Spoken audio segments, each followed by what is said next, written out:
Bellevue Heights, and welcome to this week's edition of BHC Prayse. We are in the first week of December. It's hard to imagine. Christmas is right around the corner. But many times Christmas is a time when people are discouraged, or people are lonely, or people realize problems and hurts in their lives. So we want to pray for one another today. And as I was considering how to pray, I was drawn to a prayer of David in Psalm 15, verses 1 through 5. Listen closely to this prayer. O Lord, who shall sojourn in your tent? Who shall dwell on your holy hill? He who walks blamelessly and does what is right and speaks truth in his heart, who does not slander with his tongue and does no evil to his neighbor, nor takes up reproach against his friend, in whose eyes a vile person is despised, but who honors those who fear the Lord, who swears to his own hurt and does not change, and does not put out his money at interest, and does not take a bribe against the innocent. He who does these things shall never be moved. What I like about this prayer is that David begins his prayer with a question, and then he answers it immediately. I pray that we will live such a life that God will hear our prayers, that we will walk blamelessly, that we will speak truth, and we will always do what is right. That we will not slander, we will not take a bribe, we will not take money falsely. We will be forthright and good in all that we do. We do that also in our prayers. So I want to encourage you to take a moment and span this list.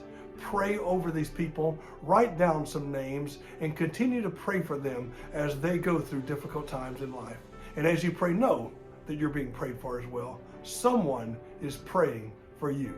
Join me now as we go to the Heavenly Father in prayer.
Well, thank you for joining us for this week's edition of BHC Prayse. And I hope you'll take this list and ponder it and pray over it again and pray one for another. Pray for our church. This is the busiest time of the year. It's also the time of year when we have the most opportunity to impact our community with the gospel of Jesus Christ. We have the block party coming up. We have a musical this Sunday. So many opportunities for people to hear the love of the gospel of Jesus Christ. But I conclude with the words of the psalmist once again when he says, "O Lord, who shall sojourn in your tent? Who shall live on your holy hill? He who walks blamelessly and does what is right in his heart." As we leave here today, let us walk blamelessly and do what is right in our heart. May God bless you and be encouraged.